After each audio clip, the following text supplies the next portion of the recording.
The manifest read like a grocery list: flour, salt, dried beef, 2 crates of nails, one woman named Eudora Vaughn, and the moment Micah Hayes read those words beneath the pale Kansas sun of 1874, something inside him went so cold and so furious at the same time that he could not have explained it even if someone had pressed a pistol to his temple. He had seen a lot of ugly things in his 31 years. He had buried men in shallow graves on the Kansas plains, men who had died for reasons both noble and stupid.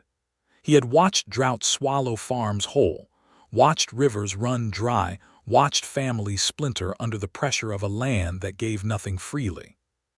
He had ridden with cattle drives up from Texas, slept under stars that offered beauty but no comfort, and he had made his peace with the harshness of the world out here where civilization came only in thin, threadbare strips along railroad lines and river crossings. But he had never, in all of that, seen a human being listed between crates of nails and sacks of grain. The wagon train had rolled into Abilene just past noon, 6 wagons heavy with freight, organized by a trading company out of St. Louis called Hargrove and Sons. Micah had been hired 3 weeks prior to ride as a scout and outrider for the final leg of the journey, from Salina to Abilene, a stretch of open prairie that had seen its share of trouble in recent months. The territory was unsettled in ways that went beyond the simple absence of fences. There were disputes, there were desperate men, and there were people who moved across the land without the protections that money or connections or whiteness could provide. He had not expected the job to lead him here, standing beside a wagon with a paper trembling slightly in his hands, reading a name listed under cargo. The foreman of the wagon train was a broad man named Delbert Crane, and he stood beside Micah with his thumbs hooked in his belt, watching the scout's face with the mild curiosity of a man who had long since stopped examining his own conscience. "She's indentured through Hargrove," Delbert said, as casually as he might announce the weather. "Was arranged back in St. Louis. She's going to work at the Rutherford estate outside Dodge. It's all perfectly legal." Micah looked up from the manifest. "Where is she right now?" "In the wagon, 3rd one back." "Is she restrained?" Delbert's expression shifted just enough to tell Micah the answer before the man spoke it. "For her own safety during." "Is she restrained?" "She's got a cord around her wrists, yes, but Micah tore the manifest page in half. He did it cleanly, deliberately with both hands, and let the 2 pieces fall to the dirt. He looked at Delbert Crane for a long moment without saying a word, and in that silence the temperature between them dropped to something close to absolute. "She's nobody's cargo," Micah said. Delbert opened his mouth. "Not one word," Micah said quietly, and something in his voice, not loud, not theatrical, but absolute and irrevocable, kept Delbert Crane's mouth shut. Micah turned and walked to the 3rd wagon. The canvas flap at the back was tied. He untied it with steady hands, pulled it open, and let the afternoon light fall inside. There were crates, there were sacks, and sitting upright against a crate of dry goods with her wrists bound before her with a length of cord, was a young woman of perhaps 23 or 24, with dark hair that had come half loose from its pins, a bruise along the line of her jaw that was a few days old and turning yellow-green, and eyes the color of wet river stone, gray and deep, and entirely unafraid. She was not crying. He had half expected tears, had steeled himself for helplessness, but what he found instead was a woman watching him with the careful, measured assessment of someone who had learned the hard way not to trust too quickly. "Are you with Hargrove?" she asked. Her voice was steady. "No," Micah said. He climbed up into the wagon bed, pulled a small folding knife from his boot, and cut the cord from her wrists with 2 quick strokes. He kept his eyes on his work, not on her face, because it seemed important right then to give her the dignity of not being stared at. "I was hired to scout. I'm not with them in any other sense." She rubbed her wrists. The skin was reddened where the cord had been. She said nothing for a moment, just looked at her own hands as though reminding herself they were hers. "Eudora Vaughn," she said, like she was offering it as a credential. "Micah Hayes." He folded the knife and put it back in his boot. He sat back on his heels, giving her space. How long have you been in this wagon? 3 days with the cords, 6 days total from Selena. He absorbed that. Can you walk? Yes. Then let's get you out of here. She moved with stiffness but not weakness, climbing down from the wagon with a hand briefly on his shoulder for balance, brief, functional, not asking for anything more than the surface she needed. When her boots hit the dirt of Abilene's main freight yard, she stood up straight and looked around with the eyes of a person cataloging an unfamiliar territory. Delbert Crane was watching from 20 feet away. Several of his teamsters had stopped what they were doing. "Mr. Crane," Micah said, not raising his voice, "if anyone from this outfit makes a move toward this woman, I will deal with it personally, and I will be completely unhappy about the necessity." Delbert looked like he might argue. He looked like he might cite contracts and indentured arrangements and the authority of the Hargrove Company. He looked at Micah Hayes, who was not a large man but who held himself in the particular way of someone who has no performance in them, no bluster, no theater, only the plain and practical readiness to see a thing through to its conclusion. Delbert looked away. Micah turned to Eudora. "There's a hotel on Drover Street. Mrs. Calloway runs it. She's a decent woman. We need to get you somewhere with a room and a meal, and then I'd like to hear your account of how this arrangement came about, if you're willing." Eudora turned those river-stone eyes on him. The assessment there was still careful, still measured. "And what do you intend to do with what I tell you?" "I don't know yet," he said honestly. "But I do know that what I just tore up on that ground was the only copy of a manifest that listed you as property, and I intend for that to stand." Something shifted in her expression then, not trust exactly, not yet, but the first small crack in the wall she'd built around herself that let a little light in. She gave him a single nod, and they walked together into Abilene. The hotel that Mrs. Calloway ran was a narrow 2-story building on Drover Street sandwiched between a dry goods store and a harness shop. It was clean in the way that only particular kinds of determination could produce in a Kansas cattle town in 1874. A town that spent most of its energy processing the noise and dust and money of the cattle trade, and very little of it on gentleness. But Mrs. Calloway had her standards, and her standards showed in the swept floors and the cotton curtains on the windows, and the way she looked at Eudora Vaughn without asking unnecessary questions when Micah requested a room for the lady, a hot meal and privacy. He paid from his own pocket. 3 weeks of scout wages, and he parted with nearly half of it without hesitation. Mrs. Calloway put Eudora in a room on the 2nd floor with a window that looked out over the street. She brought up a basin of warm water and a clean towel, and a plate of bread and cold chicken, and a pot of coffee. When she left, she closed the door gently behind her. Eudora sat at the small table by the window and ate with an appetite that made her briefly close her eyes with something like relief. Micah stood near the door, hat in his hands, because sitting down felt too familiar and too presumptuous, and because standing near the door felt like the right message, that she was not trapped, that he was not blocking any exit. "You can sit," she said, without looking up from her plate. He sat in the chair across from her, hat on his knee. She ate half the food before she spoke again. "I came from Ohio," she said. "My parents are dead. Father died 2 years ago, mother last winter. There was no money left and the farm was mortgaged.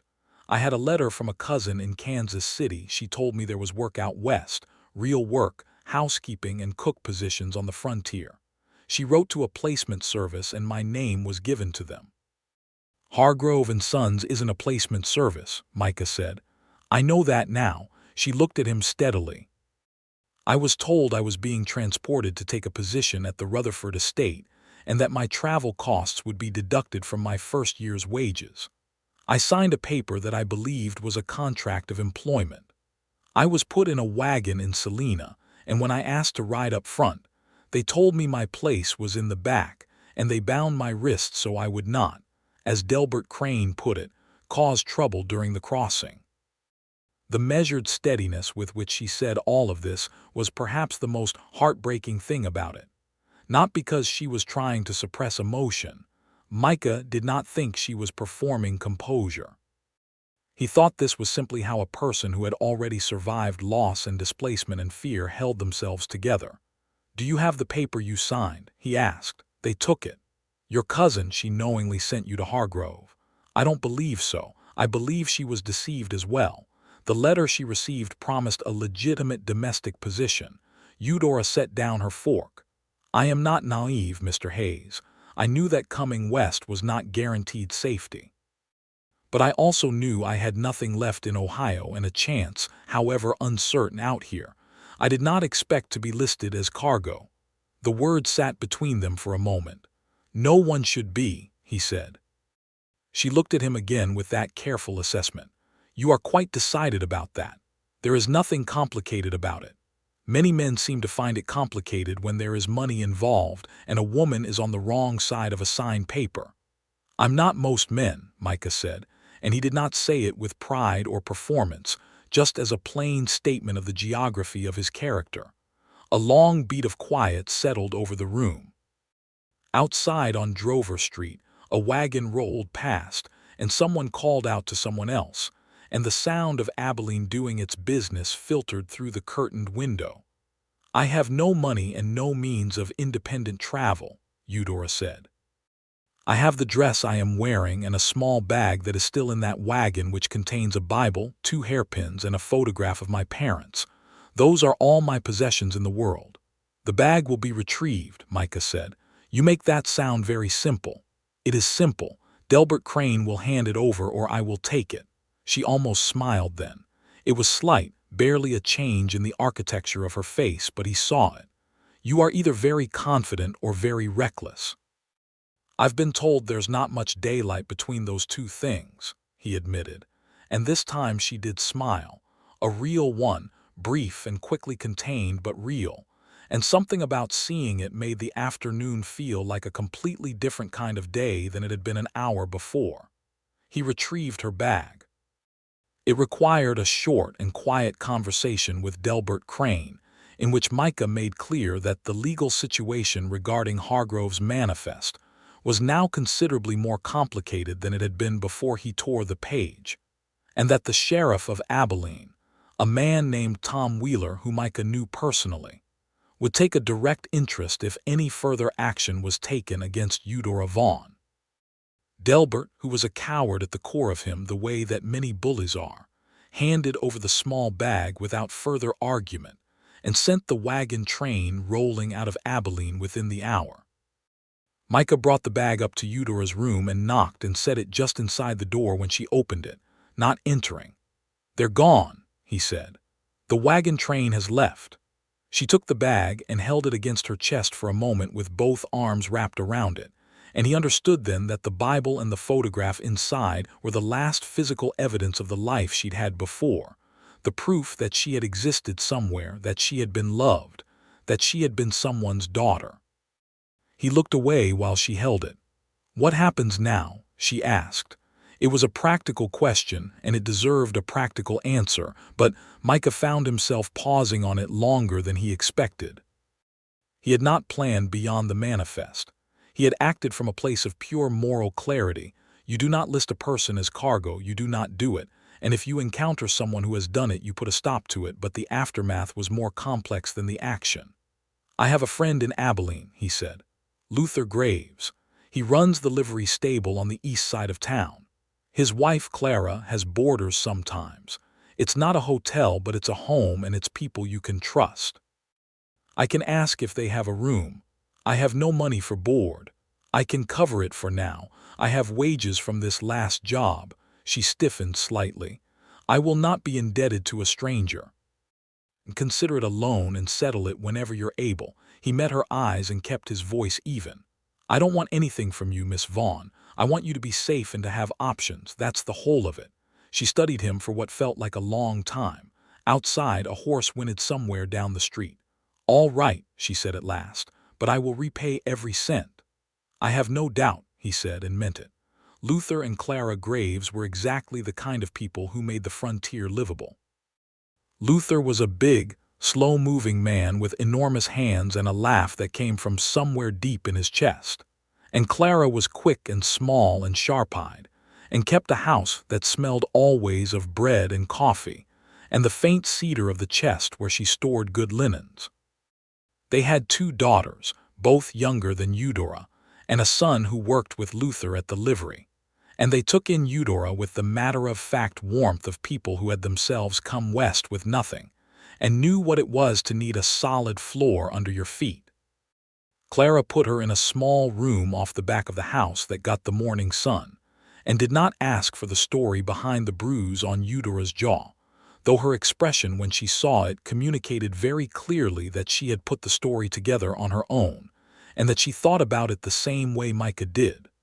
For the next 3 days, Micah stayed in Abilene rather than riding out for his next scouting job. He told himself it was because he needed to speak with Sheriff Tom Wheeler about the Hargrove situation, which was true. He filed a report with the sheriff detailing the circumstances, and Tom Wheeler, a weathered man who had seen enough of the territory's particular brutality to be unsurprised by it, but who still, after 20 years of frontier law, had not become numb to it, took the report seriously and sent a wire to the marshal's office in Wichita about Hargrove and Sons' practices. "It won't go anywhere fast," Tom told Micah. "Those company arrangements have legal cover that's hard to crack, even when they're rotten at the core, but it's on record now. You did right." "It wasn't enough," Micah said. "It never is," Tom agreed, "but it's a start." Micah told himself that the other reason he stayed was that he wanted to make sure Eudora was genuinely safe before he rode out. That was also true, but there was a third reason that he was less comfortable examining, which was that he wanted to see her again, and he was not sure what to do with that wanting. He saw her on the second morning, when he came to the Graves house to check in with Clara and found Eudora in the kitchen, sleeves rolled to the elbow, helping Clara put up preserves. She had pulled her hair back more practically than when he had last seen it, and there were 2 small streaks of plum jam on her forearm, and she was arguing with Clara about the proper ratio of sugar to fruit, and the animation in her face, the flush of something ordinary and alive and engaged, was different from anything he had seen in her on that first day. She saw him in the doorway. The animation didn't disappear, but it organized itself. "Mr. Hayes," she said. "Miss Vaughn." He held up a small bundle. "Clara asked me to bring salt from the dry goods store. I was passing." "I asked you yesterday," Clara said, not looking up from her work with the serene accuracy of a woman who kept track of all things. "Put it on the shelf." He put it on the shelf. He started to excuse himself and go. "How did the meeting with the sheriff go?" Eudora asked. He turned back. "He's sending a report up to the marshal. It won't be fast, but it's documented." She absorbed this with a nod. "Will it be enough to close down what Hargrove is doing?" "I honestly don't know. These arrangements exist in a gray space that the law hasn't quite decided how to address yet. Indenture has complicated history and even more complicated legality this far from Washington, but it's on record." She held his gaze. "And you, do you feel that is sufficient?" Something about the directness of the question, the way she was not letting him off the hook with comfortable ambiguity, he found that he respected deeply. He also found, if he was honest, that he felt a small warmth at being asked at all, at being someone whose feelings on the matter were considered worth asking about. "No," he said, "it's not sufficient, but it's what the current machinery of the law allows. I am not in the habit of lying to make situations more comfortable." "I noticed that," she said, and went back to her preserves. He stood in the doorway another moment. "I will be riding out at the end of the week," he said. "I have work arranged in Dodge City, but I wanted you to know that you're welcome to stay at Luther and Clara's as long as you need, and I'll leave funds with Clara to cover the board until you have work." She looked up again. "You've already done a great deal." "Not as much as was done to you," he said, and that closed the conversation in a way that left no room for her to argue about the debt, because the debt he meant was not the one between the 2 of them. He left the kitchen. He went and stood in the yard for a moment and looked at the Kansas sky, which was doing something extraordinary with the afternoon light. piling clouds in the west in towers of white and gold. And he thought about the fact that he had met a woman this week who could argue about sugar ratios with plum jam on her arm while simultaneously holding the memory of 3 days bound in the back of a wagon and not letting either thing collapse the other. And he thought that whatever she was made of something that did not bend easily. It took him another 3 days to admit to himself that he did not want a ride to Dodge City. He had made the arrangement with a ranch foreman named Beaumont, who needed a scout for a cattle-moving operation from the south pastures to the rail yard, and it was honest work and good pay, and he had obligations that he honored. But he rode out on the morning of the 4th day with something sitting behind his sternum that had not been there before, a persistent awareness of departure that was more than the ordinary loneliness of the road. He made it 12 miles before he stopped his horse on a low rise and looked back at Abilene, just the faint smudge of it on the horizon. Then he turned his horse around. He told himself this was because he had forgotten to leave written instructions for Clara about the funds, which was a lie his horse probably saw through given the pace at which they were now returning.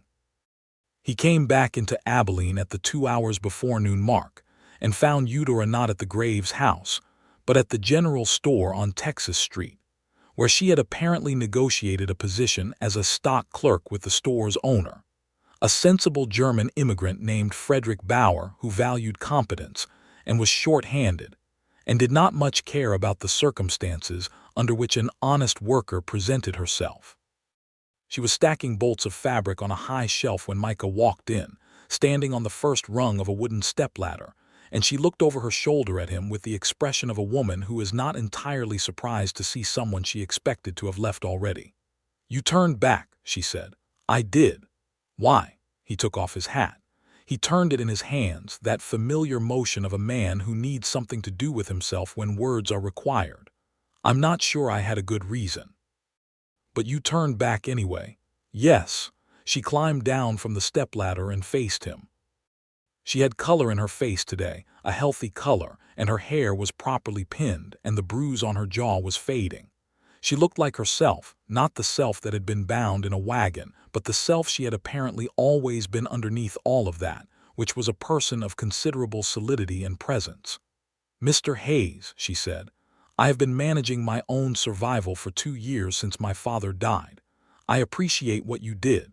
I appreciate it very much. But I have a position now, and I have board, and I do not need. I know you don't need anything from me," he said. "I didn't come back because I thought you needed me. I came back because," he stopped. He looked at the hat in his hands. He made himself look back up at her. "I came back because I wanted to, and I was raised to be honest about things, and pretending I was coming back to leave written instructions for Clara would have been dishonest."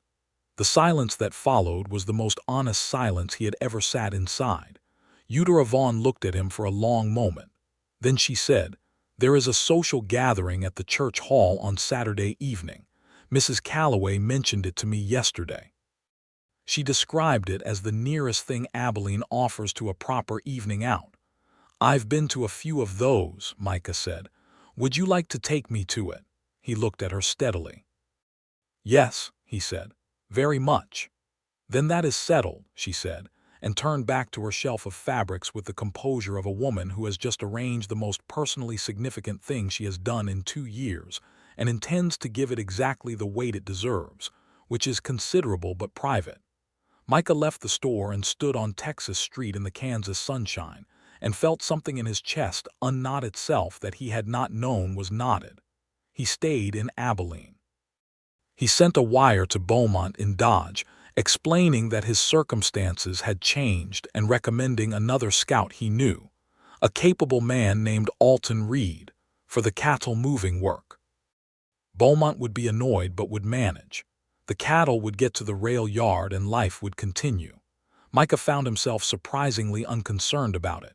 He took up a temporary position at Luther Graves's livery, which needed extra hands for the season, and which paid him enough to extend his stay in Abilene indefinitely while he figured out what came next. Luther, who noticed everything and said little, watched Micah with quiet amusement and asked no questions. The church social on Saturday evening was held in the hall behind the First Methodist Church, which was decorated for the season with late autumn arrangements and smelled of candle wax and coffee, and the particular sweetness of the molasses cake that the church ladies competed to perfect.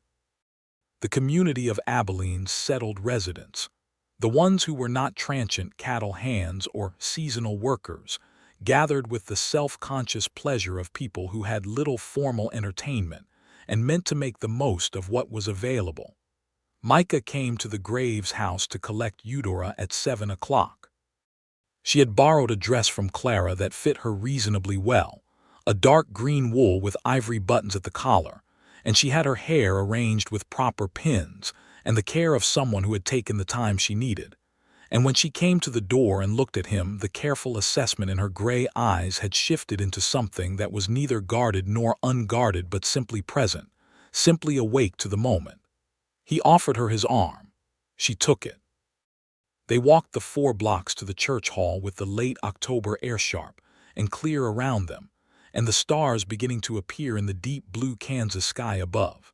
And Micah was aware of every step and the light pressure of her hand on his arm, and the sound of her boots on the packed dirt of the road, and he thought that he could not remember the last time he had been so completely aware of being alive in a specific moment. "Tell me something about yourself," she said as they walked. "Something that isn't about all of this. All of this? The manifest, the wagon train, what brought us here?" She glanced at him. "Tell me who you were before last week." He thought about it. "I grew up in Missouri.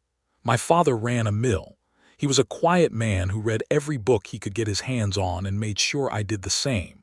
My mother died when I was 11. I came west when I was 17 because the mill was my brother James's calling, not mine, and the land out here was something I couldn't stop reading about and needed to see for myself." "And has it been what you expected?" "It's been harder than the books and bigger than I imagined and sometimes very beautiful and sometimes very brutal, and I've never once wanted to go back to Missouri," he said. She considered this. "I think I understand that." "Your turn," he said. "Something before last week." She was quiet for a step or two. "My mother used to read to me on Sunday afternoons. She had a collection of poetry, Keats, Wordsworth, a little Tennyson. We'd sit on the porch and she'd read aloud and my father would pretend he wasn't listening from his chair, but you could see his face change with the good lines.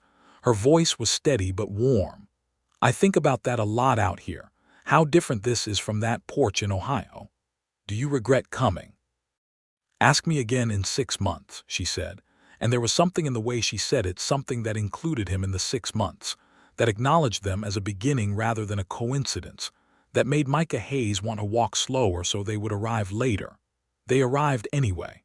The church hall was warm with people and light. There was a fiddle player setting up in the corner, and a man with a concertina, and someone had pushed the long tables to the walls to leave space for dancing. "Mrs. Calloway greeted Eudora warmly and pulled her briefly into a conversation with several of the local women, and Micah stood near the refreshment table with Luther Graves, who had brought Clara and their daughters and who watched Eudora across the room with the approving expression of a man who considers his assessment of people to be reliable. "She's solid," Luther said. "Yes," Micah agreed.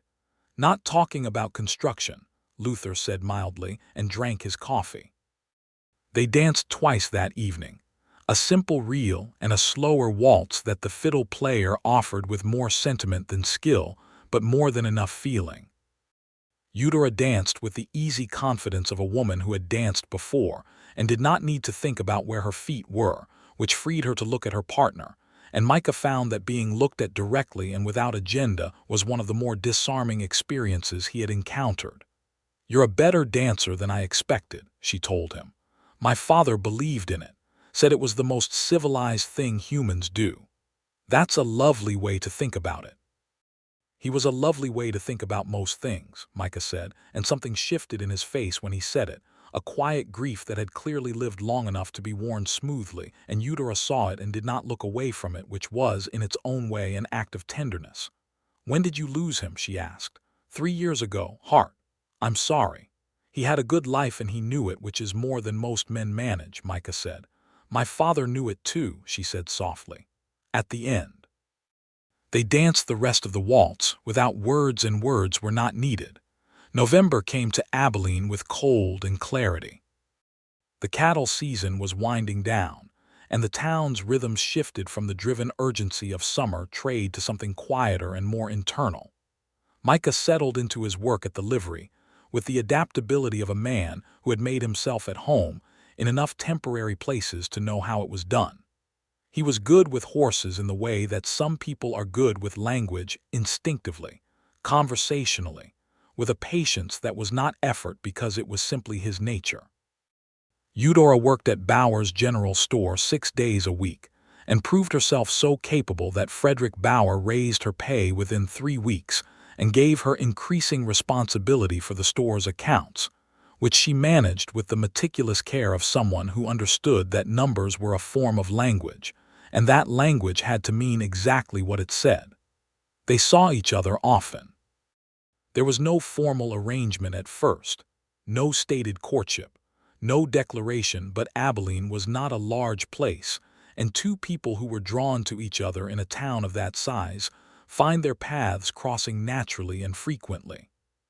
He brought her coffee from the small eating house on Texas Street on cold mornings when she opened the store. She left books on the counter at Bauer's for him when shipments came in, novels, histories, whatever Frederick stocked, because she had noticed, in that first conversation, that he read.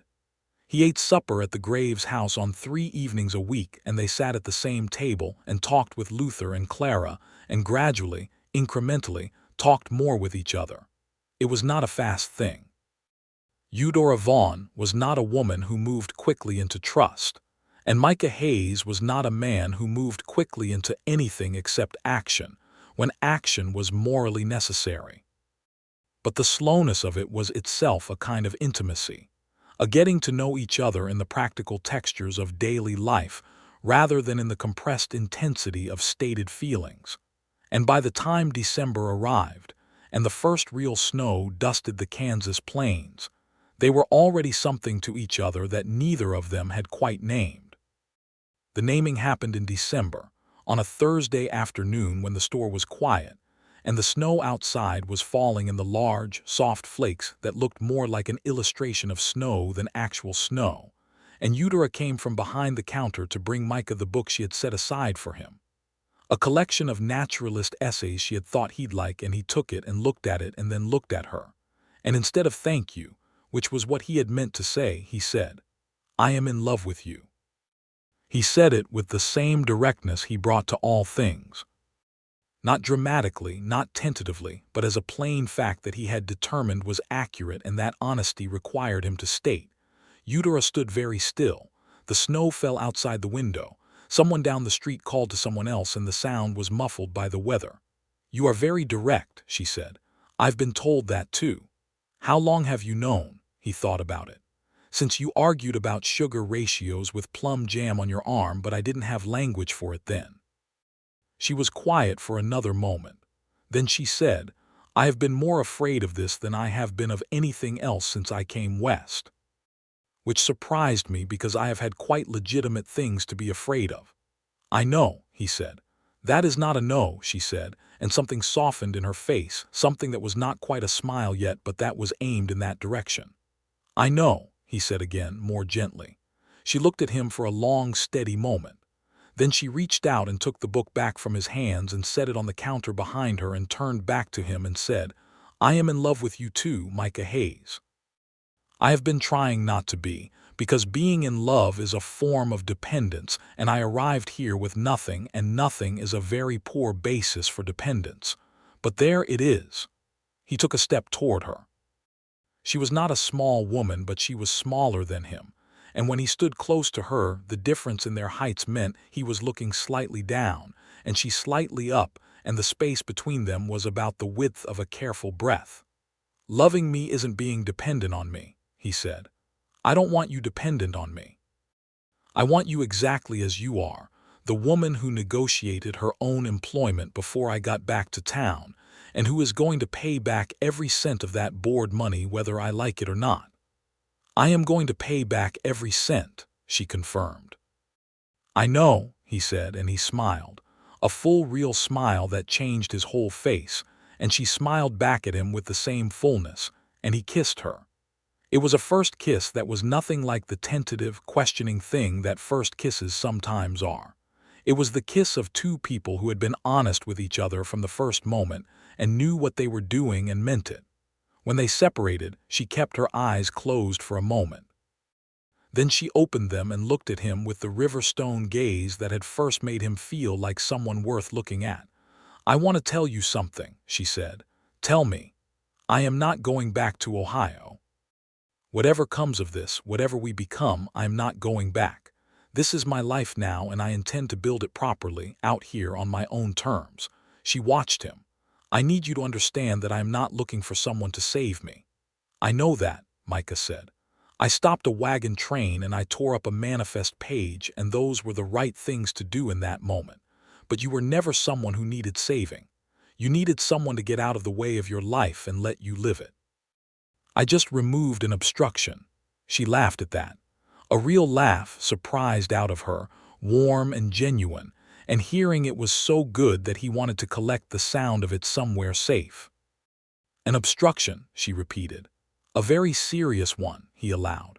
Frederick Bauer appeared from the back storeroom at this point with a sack of flour on his shoulder, and the expression of a man who has heard an exchange he was not meant to hear and is exercising extraordinary tact in pretending otherwise. He deposited the flour, said something unintelligible about inventory, and retreated. Micah picked up his book. Eudora straightened her collar. They looked at each other with the particular shared warmth of two people who have just altered the landscape of their lives together and are not yet sure of the full extent of the alteration, but are in no way afraid of it. Supper this evening? He asked. Supper this evening, she confirmed. Winter deepened over Kansas. The prairie outside Abilene became a landscape of white and gray distance, beautiful in its bleakness, the land simplified to its essentials. Micah and Eudora moved through the season with the dailiness of two people making a life, small decision by small decision, conversation by conversation, the architecture of intimacy constructed not in grand gestures but in particular, chosen moments. He told her about Missouri and his father's mill, and the smell of flour and moving water, and the books that had come west with him in a saddlebag. Some of them held together now with binding thread, because they had been read so many times. She told him about Ohio and the farm and her mother's poetry, and the slow, steady dissolution of everything familiar that had happened in the 2 years between her father's death and her arrival in Kansas, and how she had decided that if the old life was going to disappear, it would disappear entirely, and she would build something new rather than stand in the ruins of what was gone.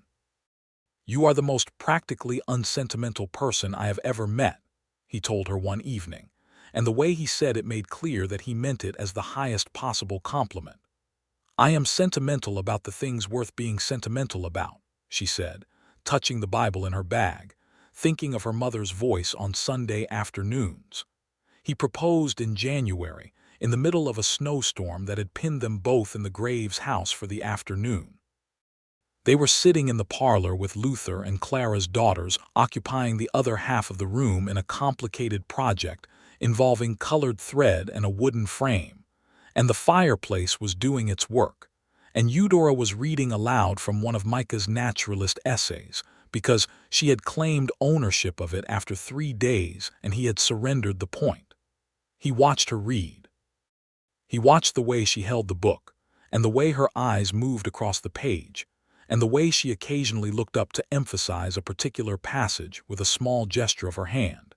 And he thought about the manifest page lying in the dirt of the freight yard in 2 pieces, and thought about how the world contained both that thing and this thing. The listing of a person as cargo, and the same person sitting by a fireplace in winter light reading aloud, and how much depended on the moments in between. Will you marry me? He said. She looked up from the page. The fire crackled. One of Clara's daughters said something to the other in a whisper, and they both very deliberately did not look over. That was abrupt, Eudora said. I've been thinking about it since November, and you waited until January. I wanted to be certain you had enough time to be certain." She closed the book on her finger to hold her place. She looked at him with those steady gray eyes, and he looked back and said nothing because he had said the necessary thing and she did not need prompting. "Yes," she said. "I will marry you, Micah Hayes." Clara's younger daughter made a sound that was the direct opposite of not reacting, and Clara appeared in the doorway from the kitchen with a dish towel in her hands and a completely unsurprised expression that confirmed she had heard every word. "Finally," Clara said. "The coffee has been hot for 20 minutes. I've been waiting for a reason to bring it out." She disappeared back into the kitchen and came back with a tray and 4 cups, and a small plate of molasses cookies that she had clearly had ready. And Luther came in from the barn stamping snow from his boots and took one look at the assembled faces and said, "Well, it's about time," in his deep, satisfied voice, and poured himself coffee. They were married in March of 1875, when the first cracks of green were appearing in the Kansas prairie, and the air had the smell of mud and possibility that spring always brings to flat country. The ceremony was performed by the Methodist minister in the same church hall where they had danced in October, and it was attended by a community that had watched 2 people find each other with the appreciative warmth of people who live in hard country and value the evidence that softness is possible here too. Eudora wore a dress that Clara helped her make from a piece of blue-gray wool that was nearly the color of her eyes, and that suited her with such completeness that Mrs. Calloway said afterward it was the most sensible dress she had ever seen a bride wear, which was meant as a compliment and received as one. Micah wore his best shirt and his good boots and had his hair cut and looked, Luther said privately to Clara, like a man who understood exactly what he was doing. Which he did. He understood it completely. The vows were the traditional ones, with one small addition that Eudora requested and the minister accommodated. They each said, plainly and directly, that they chose this person as their equal and their partner. It was not usual, and the minister was briefly uncertain about the theology but performed it with grace because he was a man who believed in the spirit of things. When Micah kissed his wife in front of the assembled community of Abilene, there was a cheer that he felt in his bones. They set up a household together in a small rented house on the western edge of town.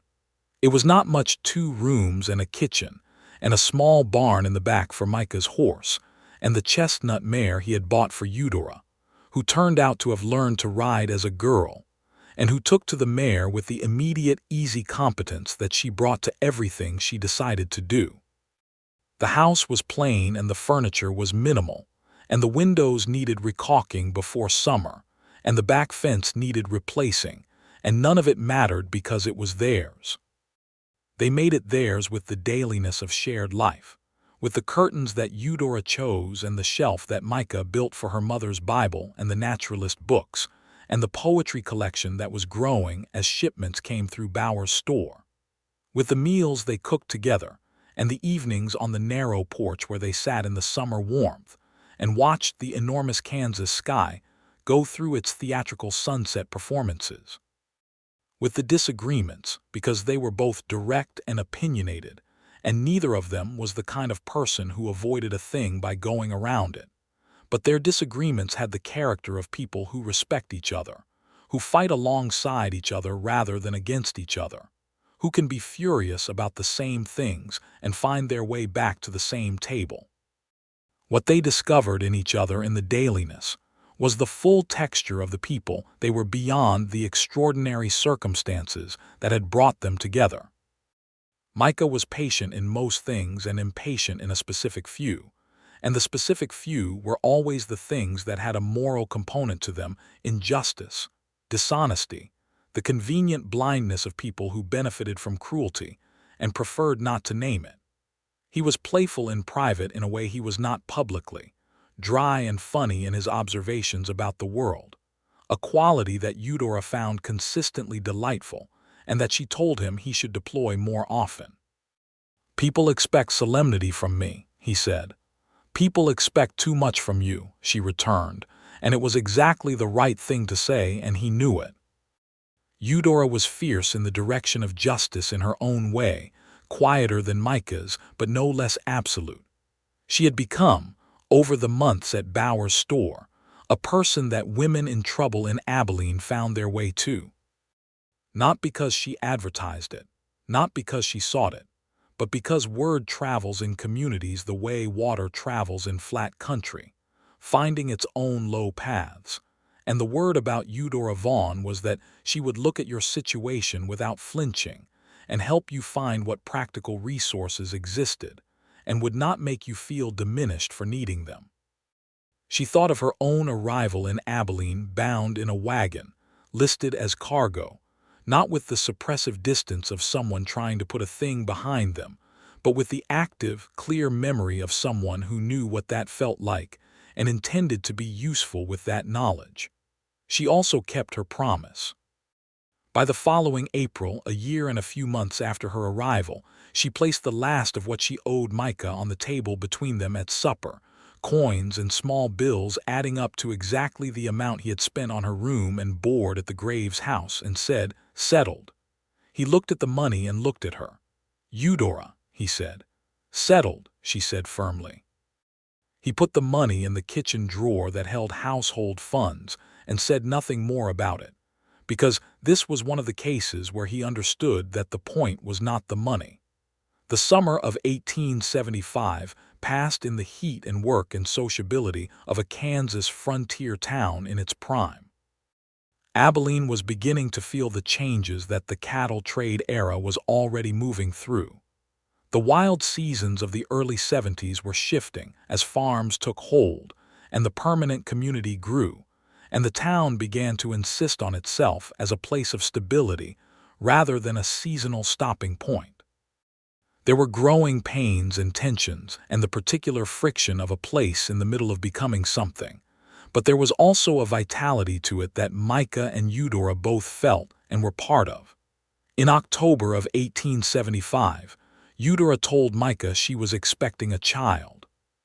She told him in the kitchen in the morning, before the workday started, with the directness that was entirely her own, and he sat down in the kitchen chair and put both hands flat on the table and looked at them for a moment, and then looked up at her with an expression she had not seen on his face before, which was complete and open joy with no qualification in it. "Are you well?" he asked. "Entirely," she said. He stood and crossed the kitchen in 2 steps and put his arms around her with a gentleness that was not his usual register. He was a man of practicality and purpose, not typically of gentleness, and held her carefully, his face against her hair, and said, low and private, "I did not think I wanted this as much as it turns out I do." "I know," she said. Her voice was warm. "I can tell." He laughed into her hair. She felt the warmth of it.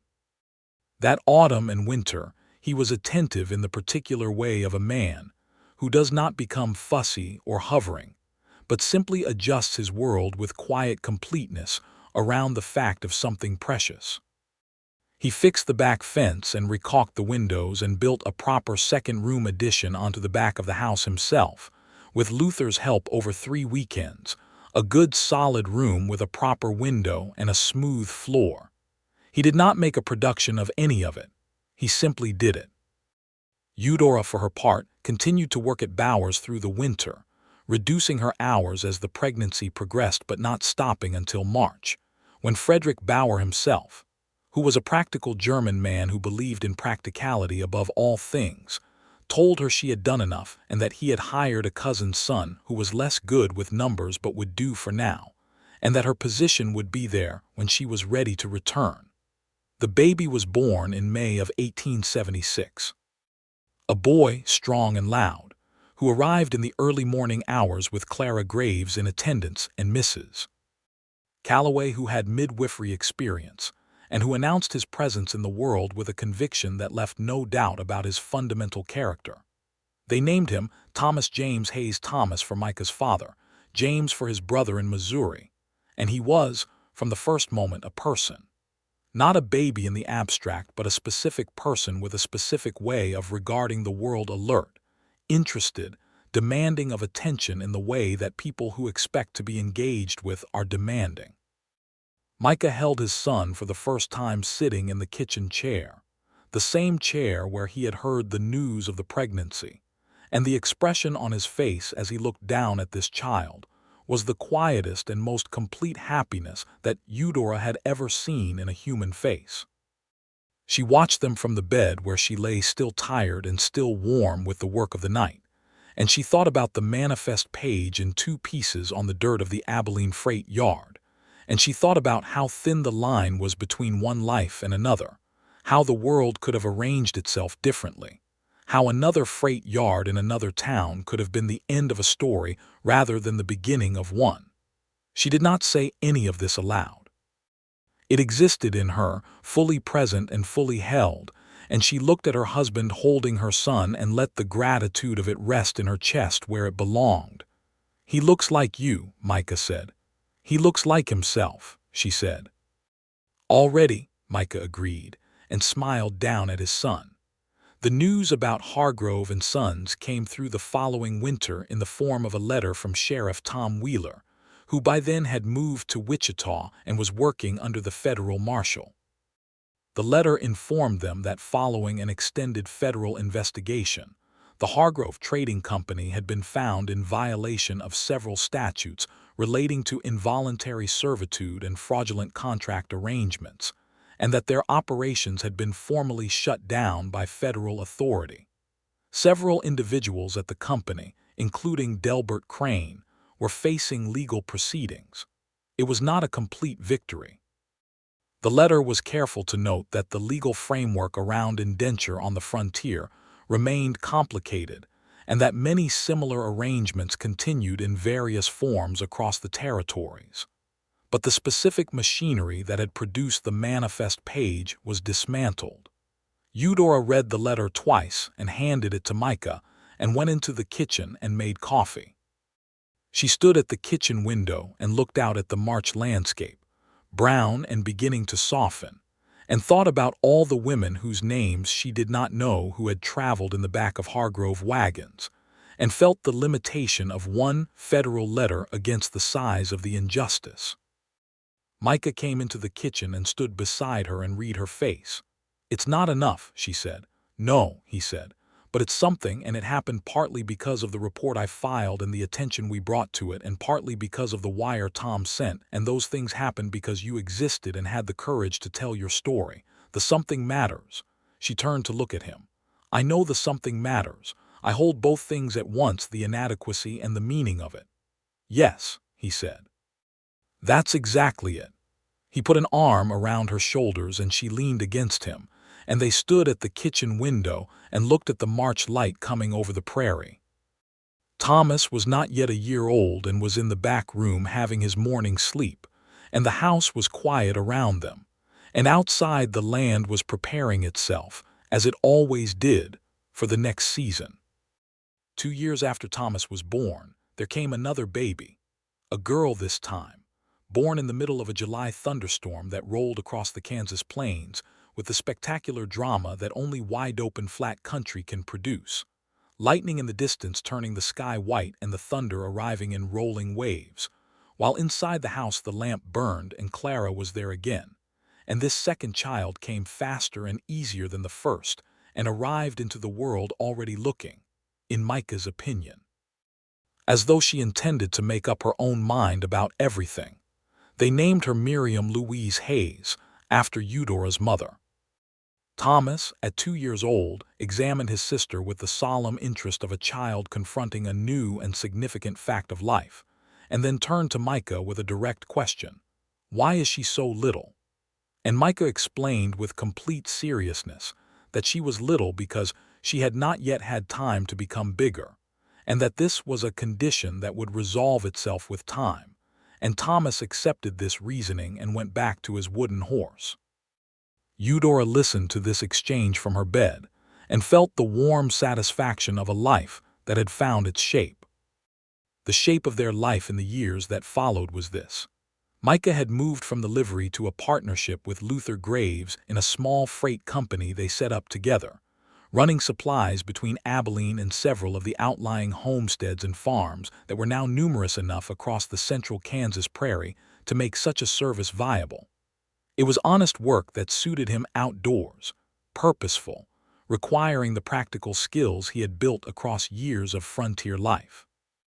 Luther handled the business side, and Micah handled the logistics and the horses and the routes, and between them they made something that worked. Eudora returned to Bauer's general store when Miriam was old enough to be minded during the day, and Frederick Bauer, who had by then hired and lost 3 clerks who were not as good with accounts, as Eudora welcomed her back with a relief he expressed in the characteristically understated way of a man who would rather demonstrate things through action than proclamation. He gave her an official title and an official wage and increasing responsibility for the store's purchasing decisions as the freight trade grew and supply chains became more complex.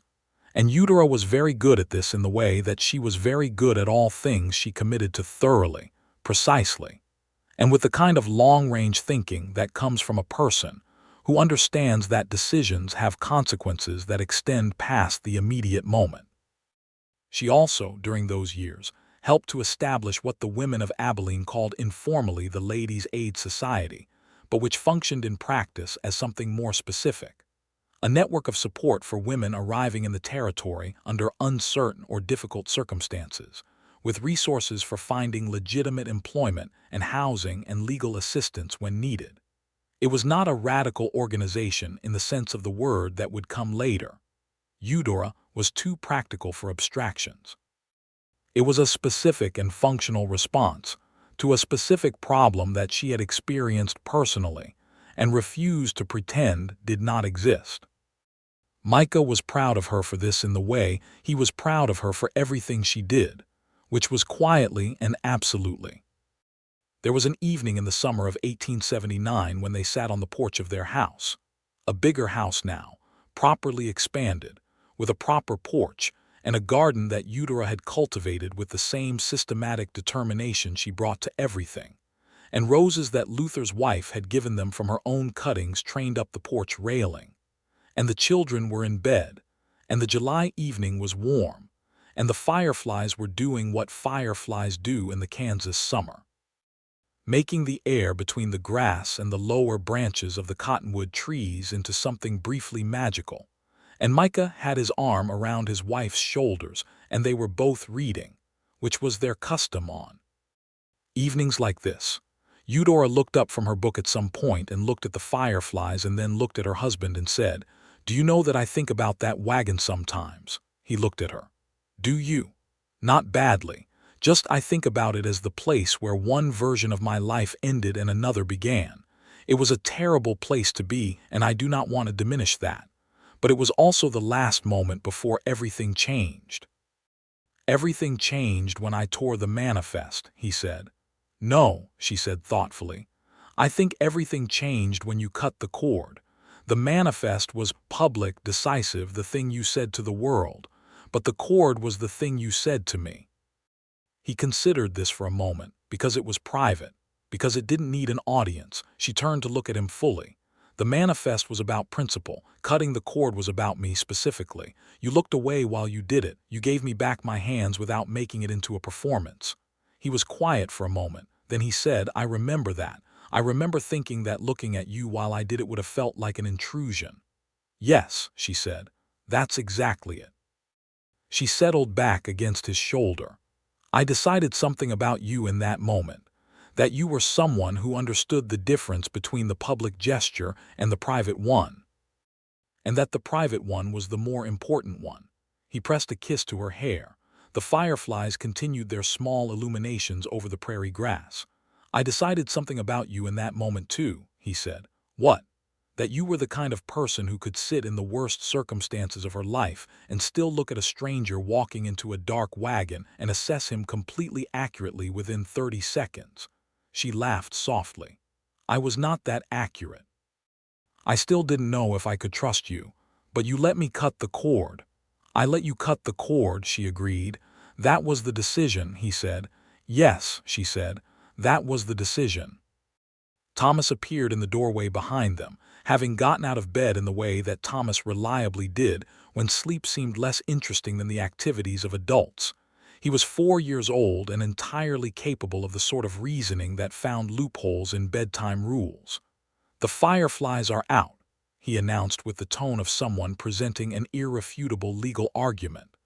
"They come out every evening," Micah said. "Not this many," Thomas said. Eudora and Micah exchanged a look over his head that contained an entire conversation. The affection and the amusement and the exhaustion and the love, all of it present simultaneously in the way that parenthood makes possible. 10 minutes, Eudora said. "On the porch steps, not in the grass." Thomas established himself on the porch steps with the satisfaction of a successful negotiation and watched the fireflies with the intense absorption of a 4-year-old in the presence of something genuinely extraordinary, which fireflies on a summer evening in Kansas genuinely are if you give them your full attention. Micah watched his son and the fireflies and the wide, dark horizon of the prairie, and felt the particular fullness of a life that had arrived at something it had not known to look for, but could not now imagine being without. That fullness expanded again in 1881, when Eudora told him there was to be a third child, and this time she told him at supper with Thomas and Miriam at the table, and both of them already in possession of the news because Miriam had overheard a conversation she was not supposed to, and told her brother, and neither of them had successfully concealed this knowledge by the time supper arrived. Thomas said, with the considered gravity of a 6-year-old, "Is it going to be a boy or a girl?" "We don't know yet," Eudora said. "If it's a boy," Thomas said, "I will teach him about horses." "If it's a girl," Miriam said, with the serene confidence of a 4-year-old girl who has never doubted her own authority, "she will be my friend." "You have very specific plans," Micah said. "Yes," Miriam said, entirely satisfied with this assessment.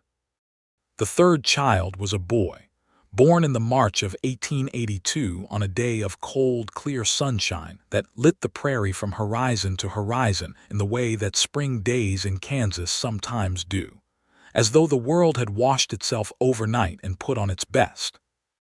They named him Daniel Arthur Hayes, and he was, from the first hours, the most contented of their 3 children, a baby who observed the world with steady, wide-open eyes as though he found it comprehensively satisfactory.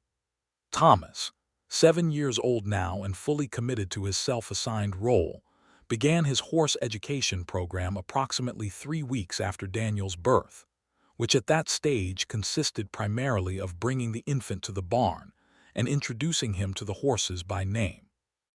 Micah watched this with an expression that Eudora photographed in her memory, the expression of a man watching his son be exactly the person he always suspected his son would be. "He takes after you," she said. "He takes after himself," Micah said, exactly as she had once said it to him, and smiled. The years of the early 1880s were not without difficulty. The frontier was in the middle of its long transformation, and the changes were not always easy. The cattle era that had defined Abilene in the late 60s and early 70s had substantially ended as the railroads moved south and west, and as farms divided the open range that the drives had required. The economy of the plains shifted, and there were hard years among the farming communities when weather came wrong and prices came low, and Micah and Luther's freight company felt it in the works thinning. They adapted. They expanded the routes north and east and took on contracts with the growing county administration to move materials for road and bridge construction, which paid less than peak cattle-era freight, but paid steadily.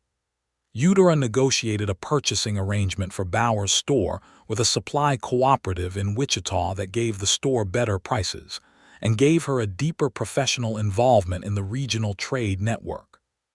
Frederick Bauer, who was now in his late 60s and beginning to think about his retirement, had conversations with Eudora about the possibility of purchasing a partial interest in the store, conversations that Micah was entirely supportive of, and that Eudora pursued with characteristically calm and thorough preparation.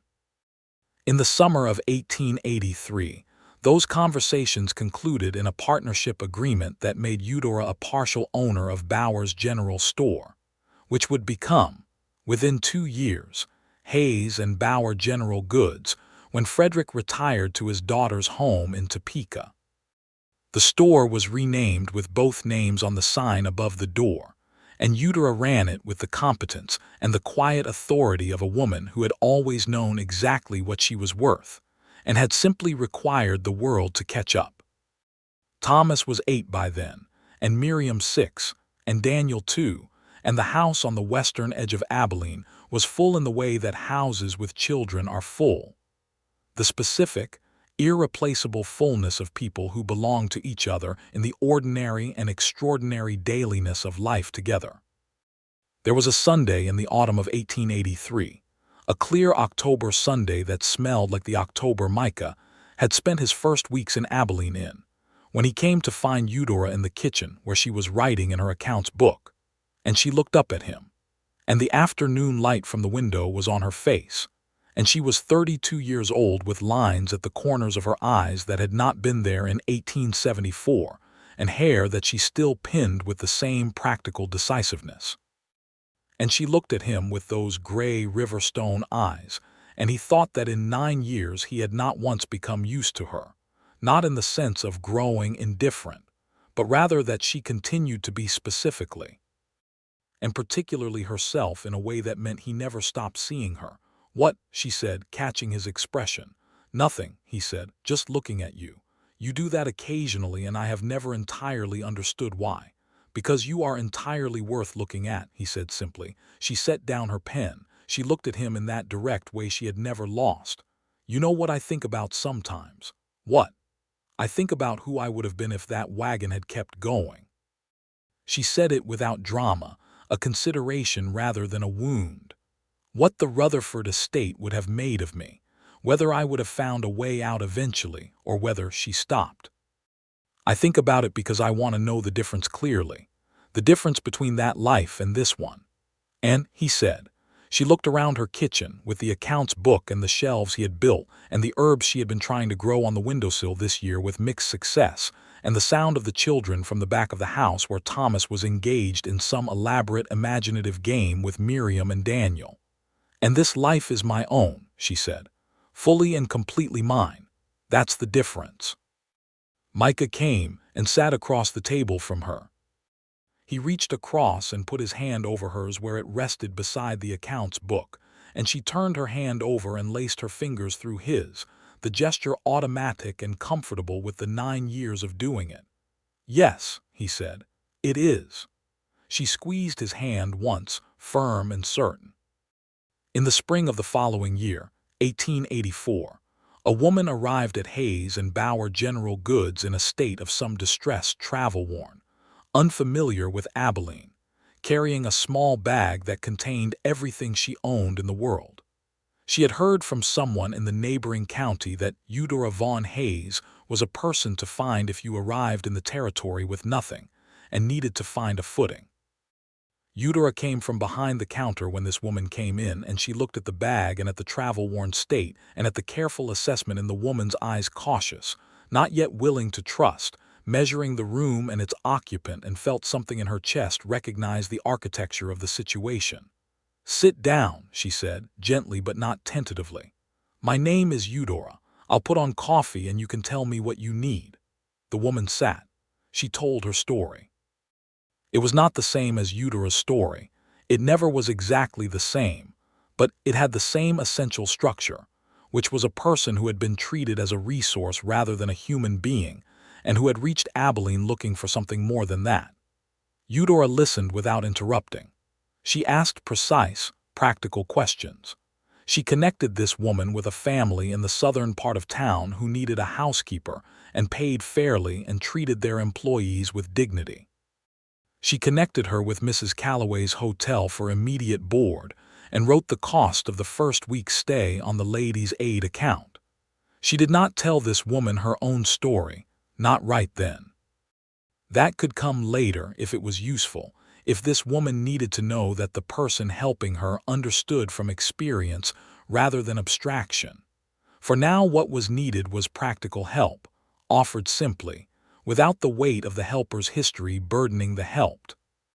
When the woman had gone, with directions and connections and the first solid ground she had felt in weeks, Eudora stood for a moment in the store and thought about Micah tearing that manifest page in two and letting it fall in the dirt of the freight yard, and about how that moment, so simple, so definitive, so private in its intention even as it was public in its execution, had produced everything that followed. She thought about what he had said on their porch. Not most men, not a boast, just the plain geography of his character. She thought about the cord cut from her wrists by a man who looked away while he did it to give her dignity back in the private space where it lived. She thought about her children sleeping in their beds in the back of a house that was hers, fully and completely hers. She thought about accounts books and purchasing agreements, and a sign on a building with her name on it, and roses trained up a porch railing and naturalist essays read aloud on winter afternoons. She thought, this is what it is to have your life given back to you, and then to build it into something. She went back to her accounts book and picked up her pen. Micah came into the store at the end of the afternoon, as he sometimes did when the freight work finished early, and he had no reason to rush home before Eudora closed up. He had Daniel on one arm, the 2-year-old having apparently been retrieved from Clara Graves, who minded him during school hours, and the look on his face when he came through the door and saw his wife at the counter with her pen and her accounts book was the look she had memorized and never tired of, the specific, unperformative happiness of a man who has found the exact place he is meant to be. "How was the route?" she asked. "Long and cold and productive," he said. He settled Daniel on the counter, and the boy immediately made a grab for the pen in Eudora's hand, and she redirected him with the practiced ease of a mother who knows her youngest's specific tactics, and Daniel accepted this redirection and began investigating the small items at the edge of the counter with the methodical thoroughness that was his characteristic approach to the world. "There was a woman today," Eudora said. Micah listened while she told him briefly the outline of it. He listened with the full attention he always gave to the things she told him, not the half-presence of someone waiting for his turn to speak, but the genuine, receptive attention of someone who considers what is being said. "How is she now?" he asked. "Better," Eudora said, frightened still but on solid ground. He nodded. He looked at his wife with the expression that meant he was thinking something he was deciding whether to say. "Say it," she said. "I was thinking," he said, "that you are the most effective person I have ever known." "Effective," she repeated with a small smile. "It is the highest compliment I know how to give," he said seriously. "Anyone can care about something. Caring without effectiveness is feeling. You turn feeling into action and action into outcome. You always have, since the first day." She looked at him across the counter. Daniel was making architectural experiments with 2 empty spice jars. "You tore a page in half," she said, "and said I was nobody's cargo. That was the beginning of one outcome," he said. "You built the rest." "We built it," she said. "That's the point, Micah. We built it."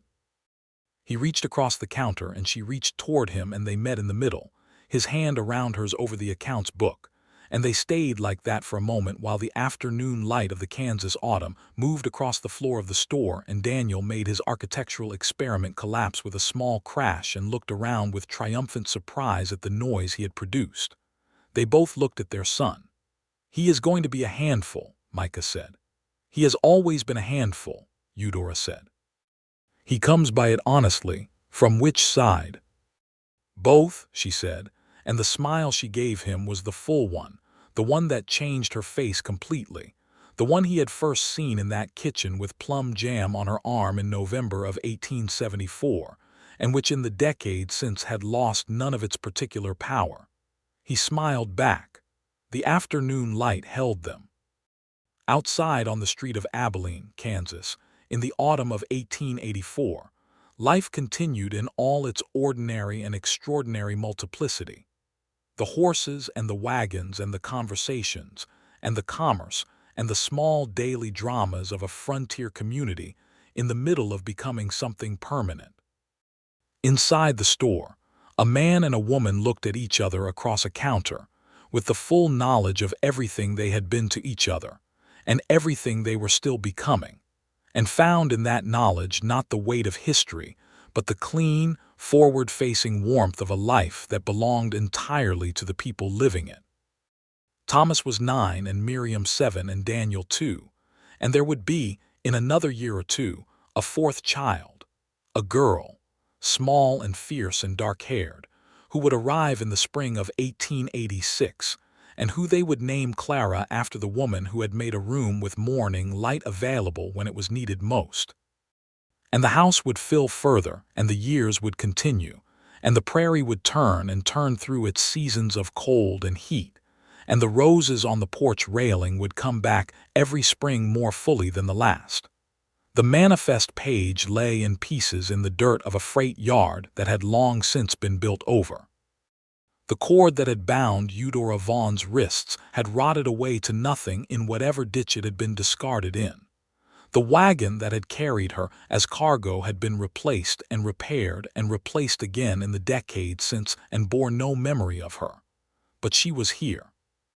Fully, entirely, consequentially here, in the accounts book and the store with her name on the sign, and the house with the roses and the children, and the man across the counter from her who had looked at a manifest page, and felt something in him go cold and furious, and had not looked away from that feeling but had acted on it, simply and decisively and without hesitation, and then had found in the aftermath something neither of them had known to expect. She was nobody's cargo. She was Eudora Vaughn Hayes, and her life was her own, and it was good. The sun went down over the Kansas prairie in the particular way it went down there, slowly, dramatically, painting the flat horizon in colors that had no names adequate to them. And Micah Hayes closed the store with his wife, and carried his youngest child on one arm and walked home with her through the autumn evening air. And the stars came out one by one above the wide and generous sky, and the fireflies in the grass along the road made their small lights. And the distance between one life and another, between the back of a wagon and a porch with roses, between a manifest page and a name on a sign, between bound wrists and a hand held freely, was nothing more and nothing less than the distance between one choice and the next. He had made his choice in a freight yard with a page of paper in his hands. She had made hers when she held out her wrists to the blade of a folding knife and looked at the stranger holding it without flinching.